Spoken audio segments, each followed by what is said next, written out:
Okay, of course, the major talking point nationally is the 2023 presidential election. That's because President Muhammadu Buhari's tenure would have come to an end.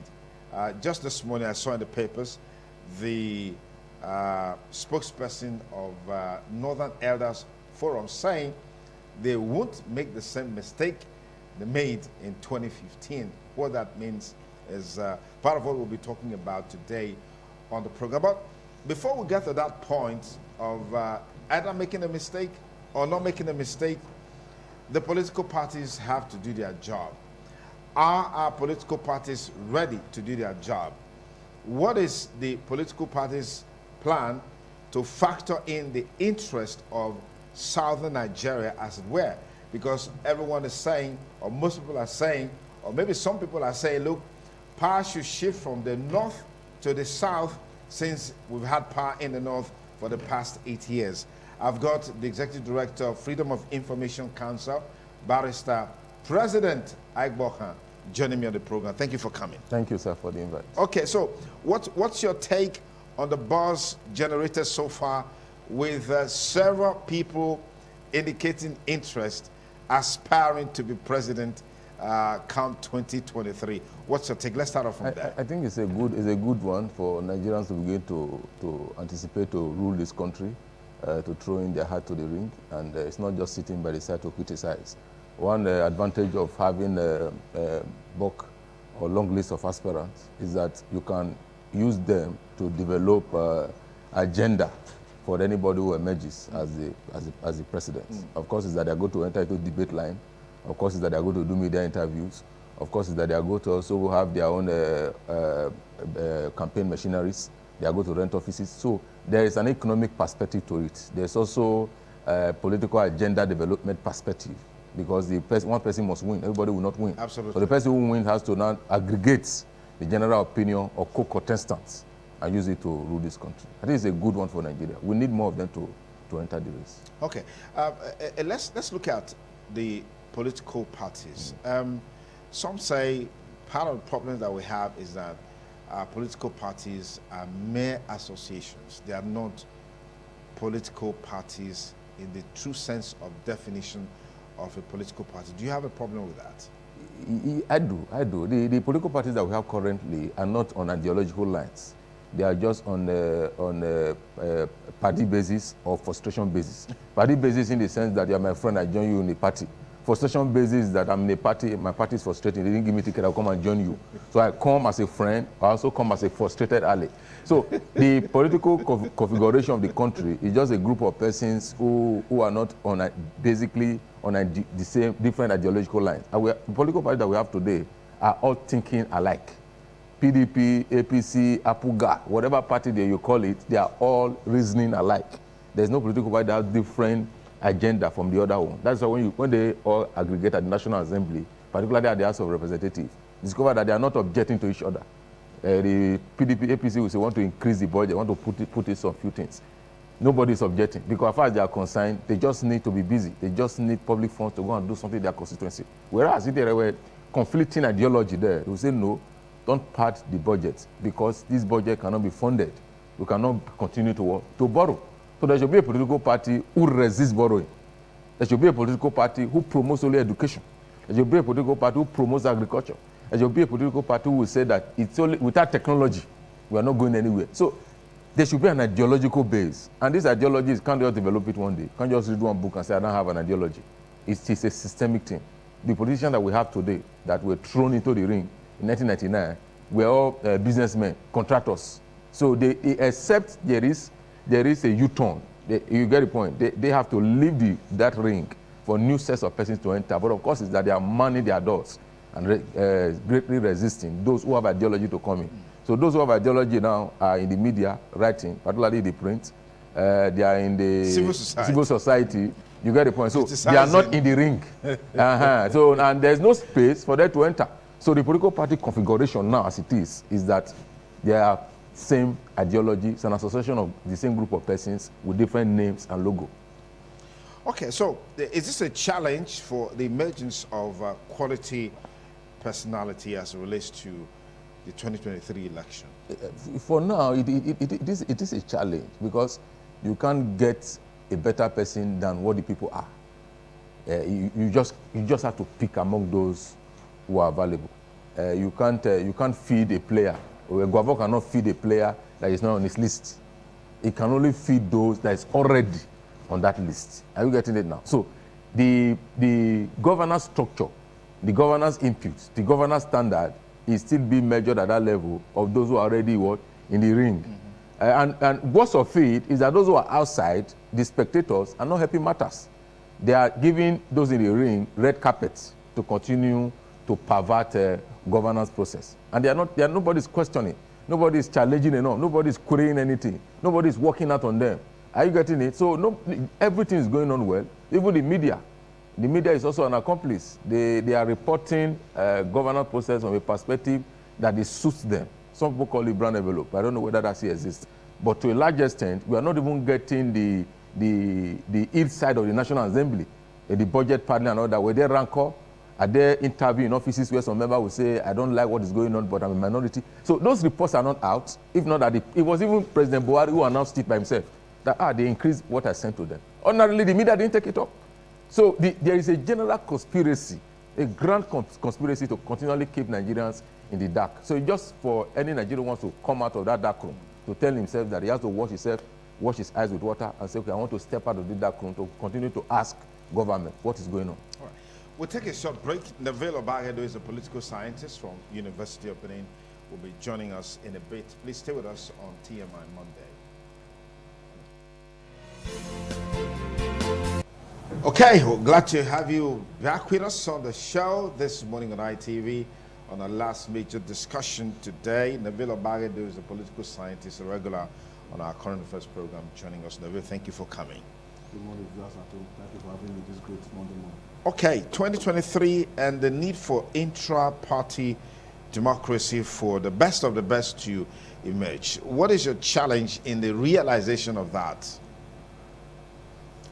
Well, one of the cardinal points of a democratic and by extension an electoral process is the ability of members of various political parties to create an enabling environment and a level playing field for aspirants to show their interest and for transparency to be injected into the system for candidates to emerge in various political parties in an ideal situation. But what we have just now in Nigeria is the crafting of individual political parties' constitution to suit the interests of the presiding or the governing elite of each of the political parties. What do I mean by that? In all the political parties that we have in Nigeria, especially the major ones, they create a loophole in their constitution where they can perpetrate an undemocratic process in a democratic nation. They will carve the constitution in a way that they will say for us to get candidates for elected position, governorship, president, House of Assembly, House of Reps, Senate, local government chairman, councillors. We have these options. Option A, direct primaries. Option B, indirect primaries. Option C, consensus candidature. By the time they do that, what they are just trying to do is to say that people will not be members, card-carrying members of each of the political parties will not be able to determine who represents them.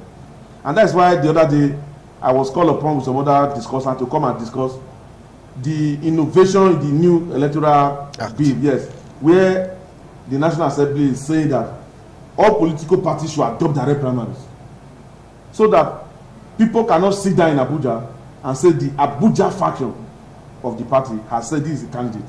And in that case, instead of direct primaries, instead of even direct primaries, they will not be calling for consensus. They will not be calling for consensus. And in that situation, the concluding part of our conversations on intra-party democracy in 2023, I'd like to thank especially Neville Obayado, political scientist from the University of Benin, and the Executive Director of Freedom of Information Council, Barrister President Aigboha. Thank you, gentlemen, for joining me on the program. Thank you. Let me come to Barrister Aigboha. The conversation has been strong on the need to have a southern president. In fact, even some elites in the north are also canvassing for that. There's some seeming dissatisfaction with some of those who are coming forward. Are you in that spirit of those who feel disappointed with some of the names that are coming forth, aspiring to be president come 2023? I'm not disappointed at all. I think anybody who is disappointed with the list that are coming, the league that the South is projecting, should enter the race. I'm not disappointed at all. I'm happy that the former president is on the race. I'm happy that some other likes Juan Bueze. I'm happy with Dele Momodu. I'm happy with Bola Tinubu who have entered the race. So anybody who feels dissatisfied, who says that the quality is low, should come and test it to know how difficult it is to even announce. The day you want to announce that you want to contest, the media will first of all suck you. Then you will know that it's not easy to be an aspirant. So I think I'm delighted with the list so far, and I hope that they succeed. I pray for all of them. What should be your criteria for emergence, particularly with the political parties, drawing up a candidate? Yeah, I think it's an intra-party affair to devise a modality to get in the aspirants. The electoral reform bill is projecting indirect primaries, and some parties are opposing it. In either way you look at it, either direct or indirect, the primaries are always influenced by money.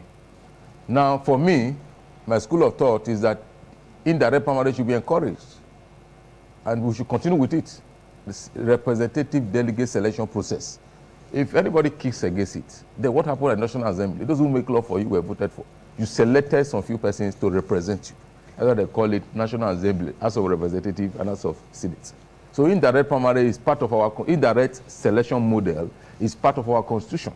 So I support indirect primaries as against direct, because the direct primaries, there's also cost issue.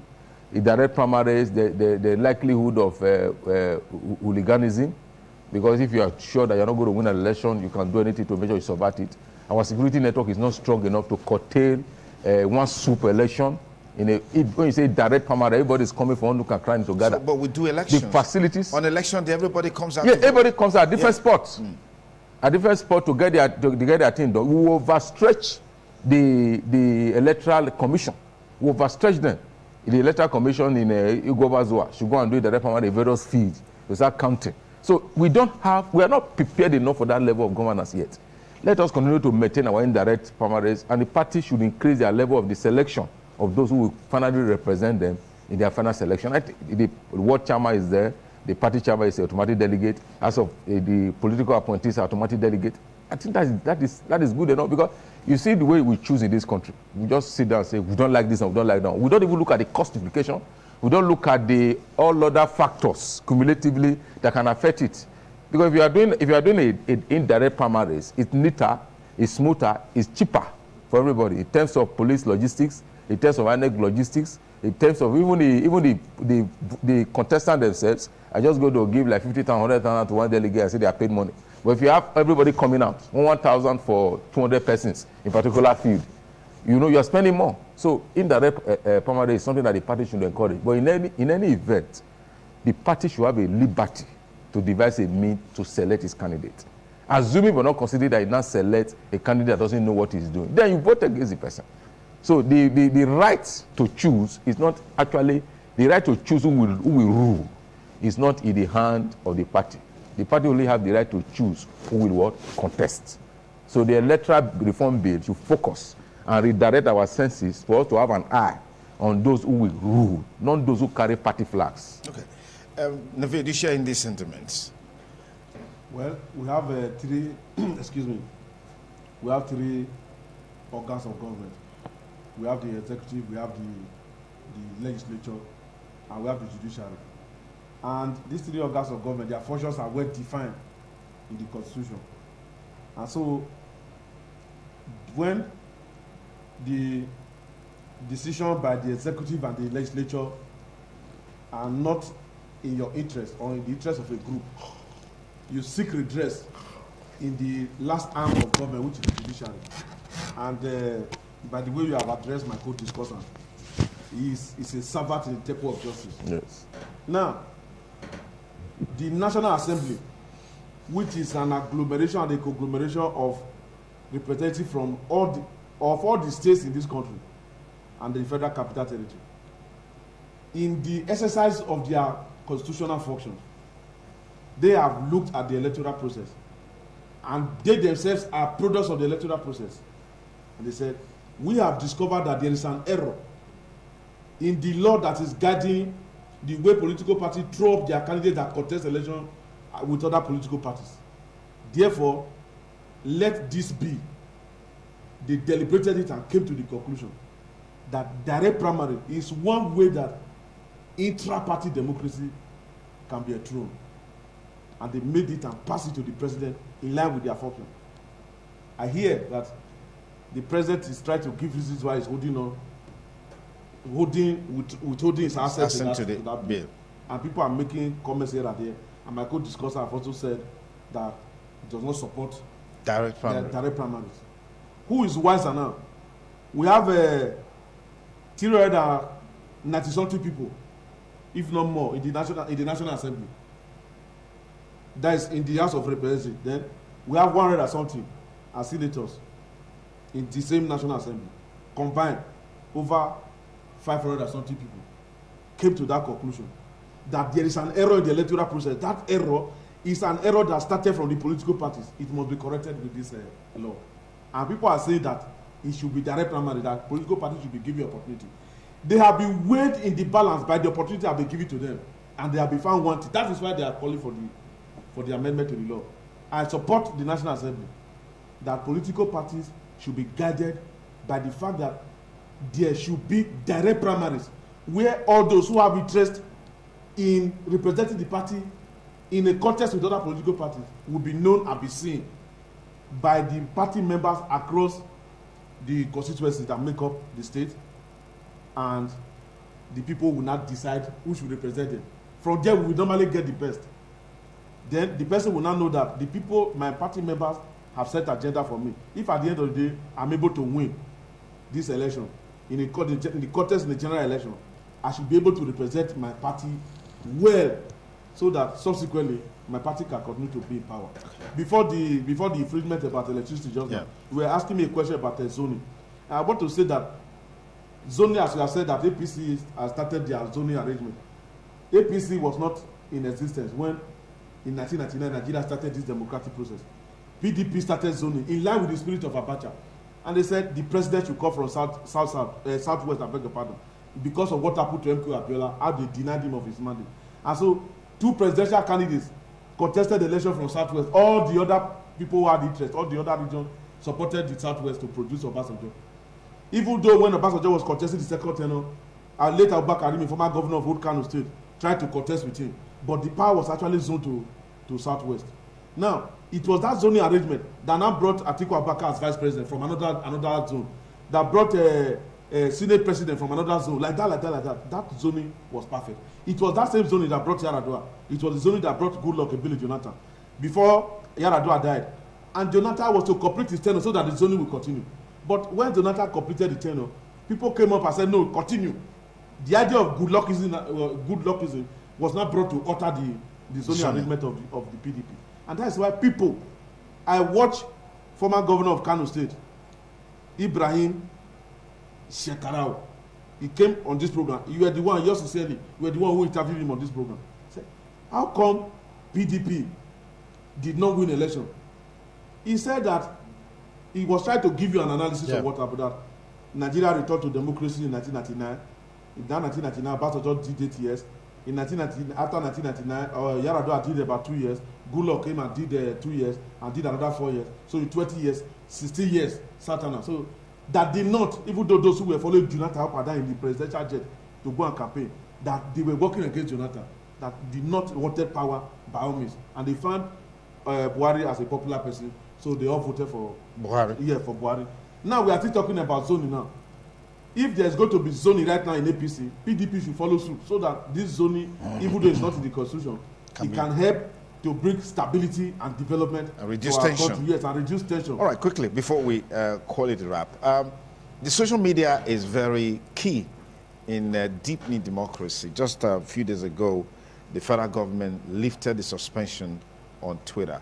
Let's get your take on this on the final Barrister Preston. Before we take on Twitter, just a final note on the issue of zoning, whether Satana, whether direct permanent or the rest. Now, the other political parties currently, they don't even have a register. They are currently making a register now. So somebody, for their party members. A group can go and vote for APC, and when you are holding another rally, they will cross along the road and also queue up. Now, the people don't pay dues. It means a strong party leader who has been paying dues since 1999 in that party will now have the same selection power capacity with me, who is just developing my profession. And I don't come, okay, let me come as a technocrat. It's for me to go and wait to be appointed. I will now enter there and say I'm now a leader. No, the party structure should be allowed to run independently. And those who are in governance should focus on other things, business focus on what you are doing, and allow this party choose their candidates. All right. So back to Twitter. Yeah. I think the microblogging is primarily designed to promote public conversation, as we are doing here now. Those who are seeing us are those who are viewers who are subscribers to this, or let me call it a local channel, any network you say, even AIT. But when you're on Twitter, you just, any people who follow you, or perhaps follow anybody who's following you, can actually watch the stream. So it's a very sound international conversation platform that the president banned some time ago. For me, I've told you in this program before when you interviewed me, that it was wrong for Twitter to have brought down the president's comments. It was very wrong, and it's very unpatriotic for any Nigeria to support Twitter against the president of the Federal Republic of Nigeria. But having said that, the banning was too excessive. The president would have just would have cautioned them, or perhaps asked the Attorney General of the Federation to file a suit against them on non-payment of tax. And by that, you get court declarations and you enforce it. You know, so banning it affected so many Nigerian businesses. We're happy they are coming on board. The Lagos Chamber of Commerce estimated the loss in Twitter for 7 months to be 10.3 trillion naira. I don't know how they arrived at that conclusion, but you know Nigeria, the way data comes out anyhow. So we are happy that the Twitter is back. The president also assured us that there is a job placement for young Nigerians, that Twitter will have an office in Nigeria, that they will be paying tax. We just hope that these things come to pass. And Socioeconomic Rights is already asking for the documents to back these claims up from the Federal Minister of Information. Yes, I think the major ministry that handled this transaction is the Ministry of Communication and Technology, under Professor Dr. Issa Patami.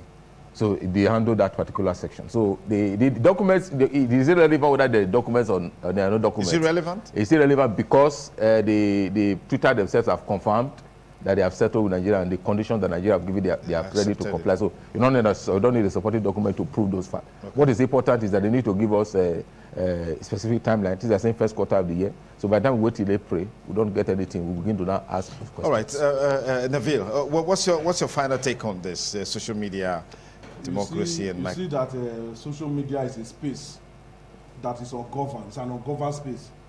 But as much as possible, the designers of each of the applications, the platform that people used to discuss across the world, they have their rules and regulations. So when you want to register, they will always tell you, these are the conditions, these are the conditions. So would it be correct to say it's an ungoverned space when they have rules and regulations guiding them? I mean, for example, Mr. President's statement or whatever he said was taken down by Twitter. Isn't that some form of regulation? When I say an ungoverned space, in the first instance, before the president's statement will get to the internet through Twitter, and the whole world will see it, and the managers of the website, they will see it before they now say, let's break this thing down. It shows that the process to fine-tune and assess what people post there is ungoverned. So the damage would have been done before it is taken down. That's the point you're making. So you see that when you want to register as a Twitter member, or you want to register as a Facebook, all those ones, they will give you condition. You will say you agree, until they now say you are now hooking up to with Yahoo, you are hooking up to Twitter, you are hooking up to Facebook, as the case may be. Now, when we talk about Nigeria, it pains me that people that are in position of authority, sometimes they are not properly guided. Mr. President and Commander-in-Chief, General Muhammadu Buhari retired, should know that there are several countries like Nigeria across the world, the Philippines, India, and several other countries. They are having internal insurrection. That is, people who feel excluded from the political presence of their country. They are engaging the government in a shootout war. So you have guerrilla warfare across several countries in Africa and elsewhere. Now, a president that wants to unify, a president that wants to build the nation, should be selective in what he's going to say to the people. If the tweets that we are talking about, people should go and look at the statement where the president was said to have tweeted about genocide that is likely to befall the Southeasterners, comparable to what happened between 1960 and 1967. A president of a nation will be posting that one.